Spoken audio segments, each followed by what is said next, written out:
Gentlemen, welcome back to this channel. Nah, dalam video kali ini saya pengen membahas tentang sesuatu yang menurut saya lagi rame-ramenya di kalangan milenial, yaitu entrepreneurship. Yes, entrepreneurship ini kalau di bahasa Indonesia kan menjadi kewirausahaan. Nah, saya yakin kita juga semua setuju bahwa milenial di zaman ini tuh begitu kreatif, sehingga banyak sekali bisnis-bisnis yang baru yang bermunculan yang sebelumnya belum pernah ada dan sekarang booming banget. Ya, contohnya seperti digital marketing agency, content management agency, dan satu lagi yang paling booming yaitu content creator atau YouTuber. Everybody nowadays wanna be a YouTuber. Nah, dan hal ini menurut saya membuat milenial itu semakin akrab atau semakin dekat dengan istilah entrepreneurship. Nah, tapi pertanyaannya di sini, apa sih sebenarnya arti entrepreneurship atau arti menjadi seorang entrepreneur? Apakah sebatas hanya punya bisnis sendiri atau tidak kerja sebagai karyawan lalu seseorang bisa disebut sebagai seorang entrepreneur? Nah, karena itu gentlemen, dalam video kali ini saya pengen share opini pribadi saya, pendapat saya tentang hal ini.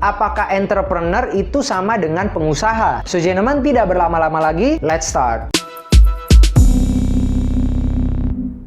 Oke, opini saya atau pendapat saya tentang entrepreneurship akan saya mulai dengan statement ini. Tidak semua pengusaha adalah seorang entrepreneur. Ya, itu menurut saya. Kalau kamu punya pendapat lain silahkan share di komen, tapi pastikan kamu nonton video ini sampai habis supaya kamu dapat inti dari opini atau pendapat saya. Oke, saya yakin setelah kamu mendengar statement itu ada yang setuju, ada juga yang nggak setuju. Saya akan memberikan satu ilustrasi yang mendasari statement saya tadi. Oke, ada dua orang, si A dan si B, yang sama-sama keluar dari pekerjaan mereka sebagai karyawan untuk memulai bisnis di bidang makanan, yaitu mereka berdua membuka warung tenda pecel lele. Nah, warung tenda yang mereka berdua buka ini dibuka berdekatan, dan pada hari pertama mereka buka, mereka sediakan untuk 100 porsi. Lalu ketika mereka berdua mulai buka warung tenda pecel lele ini, itu rame banget karena memang makanan yang mereka sediakan enak banget. Jadi jam 6 sore mereka buka, jam 8 malam mereka udah kehabisan. Lalu ketika si A dan si B ini sudah pulang ke rumah, mereka memikirkan strategi apa yang harus dilakukan untuk hari kedua. Lalu si A berpikir, wah kalau gini saya nggak usah kerja lama-lama, saya sediakan aja besok 100 porsi lagi, jadi saya hanya kerja dari jam 6 sore sampai jam 8 malam. Tapi si B berpikir, wah kalau 100 porsi aja bisa habis dalam 2 jam, besok saya harus bawa 120 porsi. Keesokan harinya bener aja mereka berdua laku banget lagi, sehingga si A dengan 100 porsinya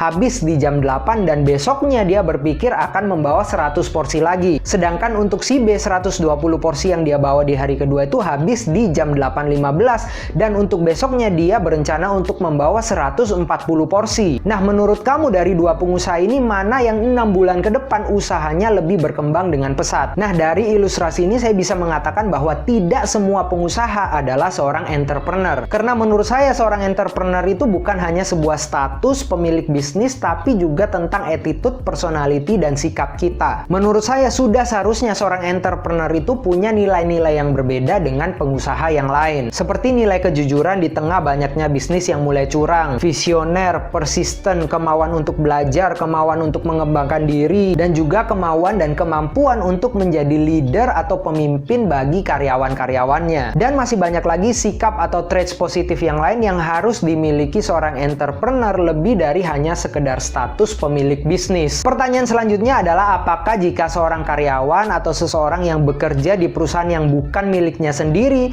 tapi dia punya sifat-sifat entrepreneurship atau entrepreneurial, apakah orang ini bisa disebut sebagai seorang entrepreneur? Nah, ada sebutan khusus untuk itu, yaitu intrapreneur. Ya, seorang intrapreneur adalah seorang karyawan atau seorang yang bekerja di perusahaan yang bukan miliknya sendiri, tapi punya sifat-sifat entrepreneurship seperti jujur, visioner, leadershipnya bagus, kreatif, dan lain-lain. Bahkan menurut saya pribadi adalah lebih baik menjadi seorang intrapreneur daripada menjadi seorang pengusaha yang tidak punya sifat-sifat baik seorang entrepreneur. Pertanyaan penting berikutnya adalah bagaimana saya mengembangkan sifat-sifat entrepreneurship ini. Saran saya ada 3. Yang pertama adalah banyak-banyaklah membaca buku pengembangan diri dan buku-buku bisnis. Karena dari buku-buku ini banyak sekali nilai-nilai pengembangan diri dan nilai-nilai bisnis yang bisa kita terapkan di mana kita bekerja atau di dalam bisnis kita sendiri. Saran saya yang kedua adalah belajar hal-hal yang positif dari orang-orang yang sudah sukses. Nah, untuk hal ini kamu bisa ikut komunitas komunitas di mana orang-orang sukses berkumpul, orang-orang yang kamu anggap berhasil itu berkumpul, atau juga kamu bisa baca buku-buku biografi orang-orang yang sudah sukses. Dari sana kamu bisa menarik value-value positif dari orang-orang yang sudah sukses ini yang kembali kamu bisa terapkan di tempat kamu bekerja atau di dalam bisnis kamu pribadi. Dan yang ketiga atau yang terakhir adalah networking. Seperti ada pepatah yang mengatakan your network is your net worth. Kalau kamu pengen mengembangkan diri kamu, mengembangkan usahamu, mengembangkan bisnismu, mengembangkan nilai-nilaimu sebagai seorang karyawan,